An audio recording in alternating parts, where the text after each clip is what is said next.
Karthik channel. இன்னைக்கு என்ன பண்ண போறோம்னு பாத்தீங்கன்னா, பசங்க வந்து பிரியாணின்னு கேட்டுட்டு இருக்காங்க. இன்னைக்கு வந்து சாட்டர்டேன்றதுனால நாங்க வீட்ல நான்வெஜ் பண்ண மாட்டோம். அதனால வந்து வெஜ்ல பண்ணலாம், புலாவ் மாதிரி பண்ணலாம்னு சொல்லிட்டு யோசிச்சிருக்கேன். இப்போ நம்ம வீட்ல எப்படி பண்ணுவோம்? நான் என்கிட்ட இப்போ வந்து புதினா இல்லை, கொத்தமல்லி இல்லை, பட் அந்த டேஸ்ட் வர வைக்கிறதுக்கு நம்ம இப்போ வந்து புலாவ் பண்ணலாம். கேரட் பீன்ஸ் போட்டு ஜஸ்ட் புலாவ் பண்ணி காமிக்கிறேன். எப்படி இருக்குன்னு பாருங்க. வீட்டில் இருக்க பசங்களுக்கு இது கண்டிப்பாக ரொம்ப பிடிக்கும். வீட்டில் நீங்கள் செஞ்சு பார்த்துட்டு எப்படி இருக்குன்னு சொல்லுங்க.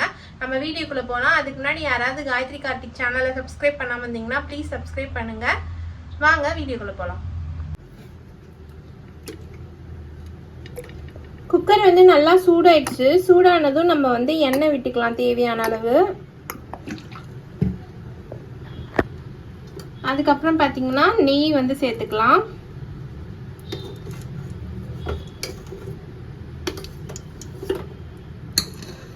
இந்த மாதிரி வெஜ்ஜு செய்யும்போது கொஞ்சம் எக்ஸ்ட்ராவாக நெய் சேர்த்துக்கோங்க. அதோட மனமே வந்து நல்லா அந்த புலாவுக்கு டேஸ்ட் கொடுக்கும். சேர்த்துட்டு இந்த எண்ணெயும் நெய்யும் வந்து சூடானதுக்கு அப்புறமேட்டு கறி மசாலா போட்டுக்கலாம். நான் சொன்னேன் இல்லையா, இந்த பிரியாணிக்கு போட வேண்டிய புதினா கொத்தமல்லிலாம் இப்போதைக்கு என்கிட்ட இல்லை. நான் அதெல்லாம் இல்லாமல் வந்து பார்த்தீங்கன்னா வந்து பிரியாணி செய்யலாம். ஸோ ஏலக்காய் வந்து நிறைய போட்டுக்கலாம். ஏலக்காய் வந்து நல்ல பிரியாணிக்கு ஸ்மெல் கொடுக்கும். இது கூட எங்கள் அத்தை தான் எனக்கு சொல்லி கொடுத்தாங்க. அப்புறம் கிராம்பு ஒன்று போட்டிருக்கேன், இலை போட்டிருக்கேன், ஒரு பட்டை போட்டிருக்கேன். இது எல்லாத்தையும் எண்ணெயில் போட்டுக்கலாம்.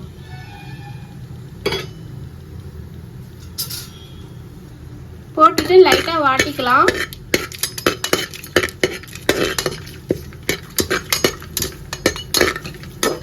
லைட்டாக வாட்டினதும் பார்த்தீங்கன்னா முந்திரி பருப்பு கொஞ்சமாக அந்த விநாயகர் சதுர்த்திக்கு ஸ்வீட் பண்ணுறதுக்காக வாங்கினதுல பேலன்ஸ் இருந்துச்சுங்க. அந்த முந்திரி பருப்பு வந்து கொஞ்சம் போட்டுக்கிறேன். நான் எப்பவுமே பாதாம் வீட்டில் வாங்கி வச்சுருப்பேன், பசங்க சாப்பிடலான்னு சொல்லிட்டு முந்திரி பருப்பு வாங்கியிருக்க மாட்டேன்.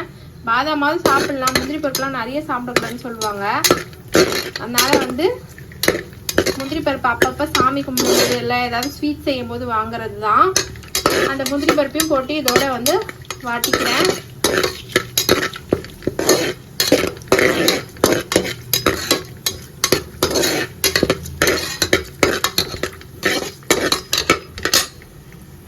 அப்புறம் பார்த்தீங்கன்னா பச்சை மிளகாய் ஒரு 3 பச்சை மிளகாய் சேர்த்துக்கிறேன்.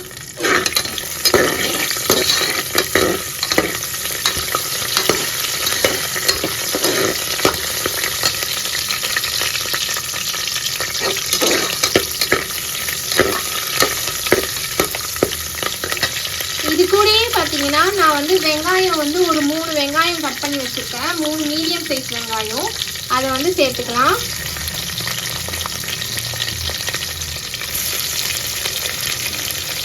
ரொம்ப பெரிய வெங்காயமும் இல்லை, ரொம்ப சின்ன வெங்காயமும் இல்லைங்க. 3 மீடியம் சைஸ் வெங்காயம் சேர்த்துக்கிறேன். கம்மியாக தான் சேர்க்குறேன், ஏன்னா நம்ம வந்து கேரட் பீன்ஸ் சேர்க்க போகிறோம்.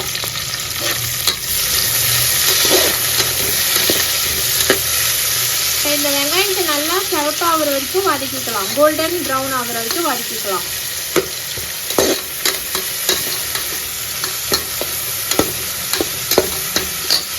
வெங்காயம் பார்த்தீங்கன்னா நல்லா கோல்டன் ப்ரௌன் கலரில் வதங்கிட்டு இருக்கு. இப்போதைக்கு நான் வந்து வாங்கினேன்னு சொன்னேன்ல, இந்த வால்பேப்பர் பாருங்க.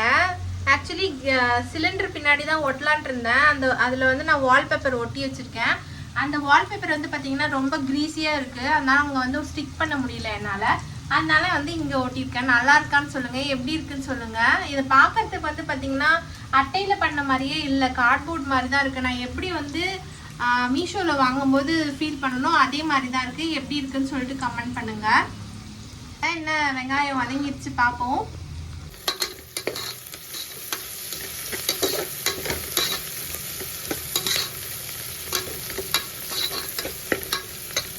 இங்கே பார்த்தீங்கன்னா வந்து வெங்காயம் வந்து ஓரளவுக்கு வதங்கிடுச்சுங்க. பார்த்தாலே உங்களுக்கு தெரியும்னு நினைக்கிறேன். இஞ்சி பூண்டு பேஸ்ட்டு நான் போடலை. தக்காளி ஒன்று கட் பண்ணி போட்டுக்கிறேங்க.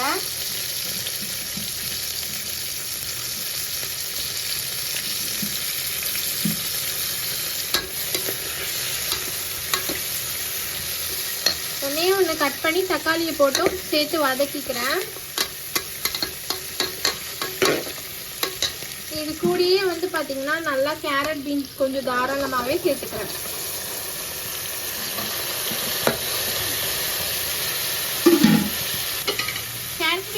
வந்து போட்டுட்டு அது கூடயே வந்து உப்பு போட்டுக்கலாம்.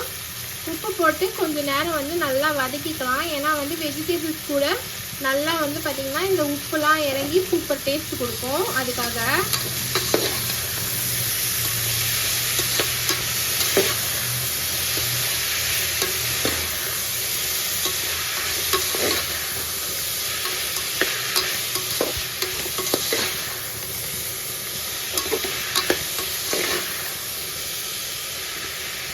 இப்பயே வந்து பார்த்திங்கன்னா அந்த நெய் ஸ்மெல்லு, அப்புறமேட்டு நம்ம போட்ட ஏலக்காய் ஸ்மெல்லாம் சேர்ந்து ஒரு அளவுக்கு அந்த புலாவ் ஸ்மெல்லு வந்து வர ஆரம்பிச்சிருச்சு.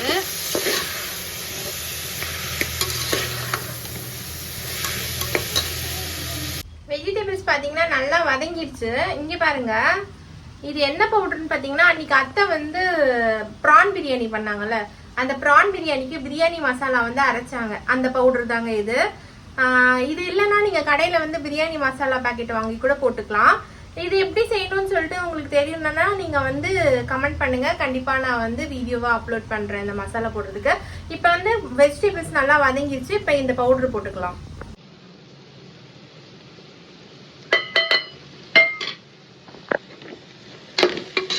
போட்டு நல்லா வந்து வதக்கிக்கலாம், மிக்ஸ் கொடுத்துக்கலாம்.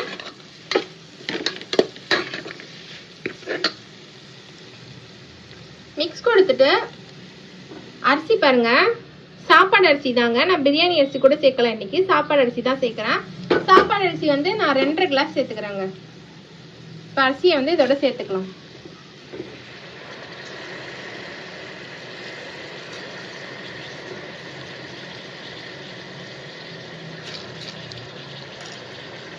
வந்து சேர்த்தாச்சு. இப்போ இது கூடயே வந்து சும்மா ஒரு 2 டேபிள் ஸ்பூன் அளவுக்கு கர்டு சேர்த்துக்கிறேன். சேர்த்துக்கிட்டு நல்லா வந்து மிக்ஸ் கொடுக்கலாம். அப்படியே ரைஸை வந்து பார்த்தீங்கன்னா இந்த மசாலா இந்த வெஜிடபிள்ஸோட நல்லா மிக்ஸ் பண்ணிக்கலாம் ஃபர்ஸ்ட்டு. அதுக்கப்புறமேட்டு தண்ணி ஊற்றிக்கலாம். இந்த மாதிரி பண்ணுறச்ச வந்து பார்த்தீங்கன்னா அந்த ரைஸோட அப்படியே மசாலாவோட வாசனை வரும். ஏன்னா இப்போ நம்ம பாஸ்மதி ரைஸ் போடும்போது பார்த்தீங்கன்னா அதுக்கு பாஸ்மதி ரைஸ்க்கு வந்து இயல்பாகவே அந்த பிரியாணி ஸ்மெல் இருக்கும். பட் இந்த சாப்பாடு ரைஸில் அப்படி இருக்காததுனால ஒரு 2-3 பெரட்டி ஒரு மாதிரி சர்ன்னு சவுண்ட் வருங்க. தண்ணி ஊற்றல எண்ணெய் பிரிஞ்சு வரும்போது ஒரு சவுண்ட் வரலாம், அந்த மாதிரி ஒரு சவுண்ட் வரும். அது வரைக்கும் நம்ம வந்து நல்லா ரைஸை போட்டு பெரட்டிக்கலாம்.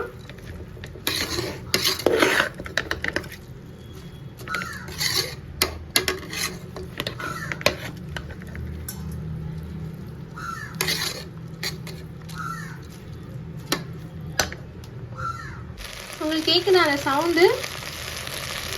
இந்த மாதிரி சவுண்டு வர வரைக்கும் அது ரைஸை போட்டு நல்லா பரட்டிக்கலாம். ஏன்னா இப்போ இதில் தண்ணியே கிடையாது, அந்த அளவுக்கு பரட்டிட்டாச்சு. இப்போ வந்து பார்த்தீங்கன்னா இதுக்கு தண்ணி ஊற்ற போகிறேன். பிரியாணி அரிசிக்கு பார்த்தீங்கன்னா 1 கிளாஸ்க்கு 1.5 கிளாஸ் தண்ணி ஊற்றுங்க. இது நார்மல் சாப்பாடு அரிசி, அதனால 1 கிளாஸ்க்கு 2 கிளாஸ் தண்ணின்ற அளவில் 2.5 கிளாஸ் அரிசி போட்டிருக்கேங்க. 5 கிளாஸ் தண்ணி சேர்த்துக்கிறேன்.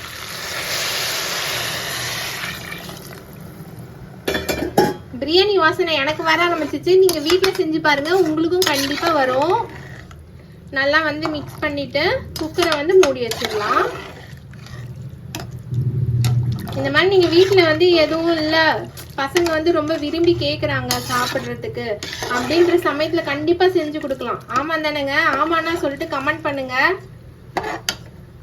எல்லா டைம்லையும் நம்ம வீட்டில் எல்லாமே இருக்கணும்னு சொல்லிட்டு அவசியம் கிடையாது. இல்லாதப்ப இந்த மாதிரி இருக்கிறத வச்சு நம்மளால பெஸ்ட்டாக என்ன பண்ண முடியுமோ பண்ணி காமிக்கலாம். இப்போ பார்த்தீங்கன்னா நல்லா மிக்ஸ் பண்ணிட்டேன். உப்பு இருக்கான்ட்டு ஒரு வாட்டி செக் பண்ணிக்கோங்க. செக் பண்ணிவிட்டு உப்பு வந்து லைட்டாக தொண்டைக்கு கரைக்கணும், அந்த அளவுக்கு செக் பண்ணிவிட்டு உப்பு ஓகேனா வந்து க்ளோஸ் பண்ணிடுங்க. இல்லைனா உப்பு சேர்த்துட்டு ஒரு மிக்ஸ் கொடுத்துட்டு க்ளோஸ் பண்ணி வச்சுருங்க. நான் உப்பு வந்து செக் பண்ணிக்கிட்டேன், ஓகேவாக தான் இருக்குது. நான் இப்போ வந்து குக்கர் மூடியை க்ளோஸ் பண்ணிக்கிறேன். விசில் வந்ததுக்கப்புறம் ஓப்பன் பண்ணி எப்படி இருக்குன்னு சொல்லிட்டு காமிக்கிறேன்.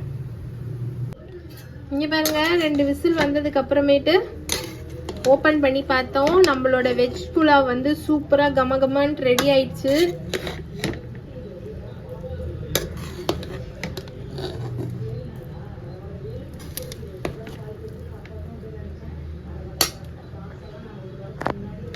போய் பசங்களுக்கு கொடுத்து எப்படி இருக்குன்னு சொல்றாங்கன்னு சொல்லிட்டு உங்களுக்கு வீடியோல காமிக்கிறேன்.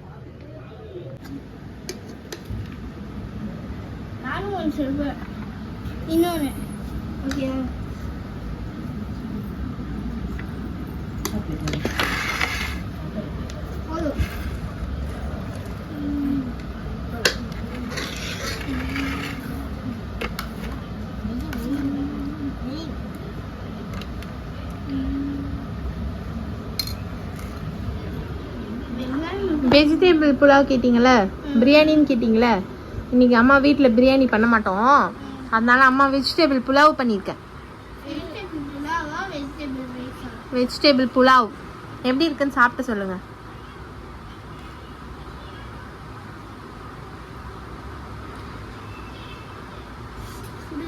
சப்பலாங்கல் போட்டு உட்காந்து சாச்சா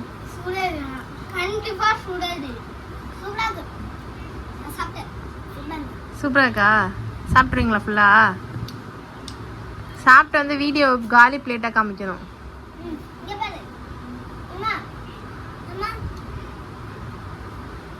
ஒழுங்கா கையை ஒழுங்கா கீழே வச்சு சாப்பிடு. குட் பாய். எங்க போற? தாத்தா கூட உட்காந்து சாப்பிட போறியா? சாரு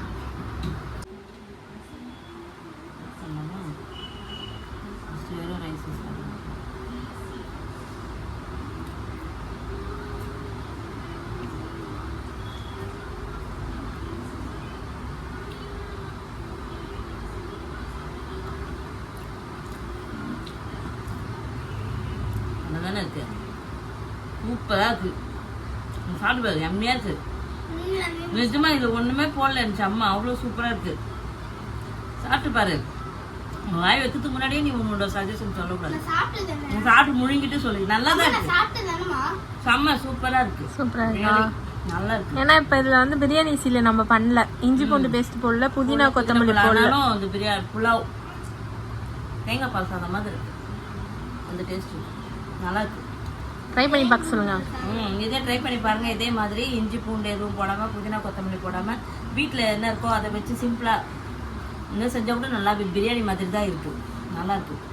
ஒரு என்ன சொல்றது, சாதாரண சாப்பாடு மாதிரி இல்லாம ஒரு ஐயா இருக்கு. நல்லா இருக்கு. சாப்பிட்றவன் ஃபர்ஸ்ட் வயசு சாப்பிட்டு நல்லா இருக்குன்னாரு. அப்புறமேட்டு அவருக்கு தொட்டுக்க சரியில்லைன்னு சொல்லிட்டு ஏஞ்சிட்டாரு. நல்லா கப்பல வச்சுக்கோ. அதான் அப்பளம் பொரிச்சு கொடுத்துருக்காங்க. எல்லாருக்கும் இந்த புலாவோட ரெசிபி, இந்த டேஸ்ட் வந்து பிடிச்சிருக்கு எங்கள் வீட்டில். நீங்கள் உங்கள் வீட்டில் வந்து செஞ்சு பார்த்துட்டு எப்படி இருக்குன்னு சொல்லிட்டு கமெண்ட் பண்ணுங்கள். இந்த வீடியோ பிடிச்சிருந்தா லைக் பண்ணி, ஷேர் பண்ணி, கமெண்ட் பண்ணுங்கள். அப்புறம் காயத்ரி கார்த்திக் சேனலை சப்ஸ்கிரைப் பண்ணுங்கள். பாய் பாய். நெக்ஸ்ட் வீடியோவில் பார்க்கலாம். தேங்க்ஸ் ஃபார் வாட்சிங்.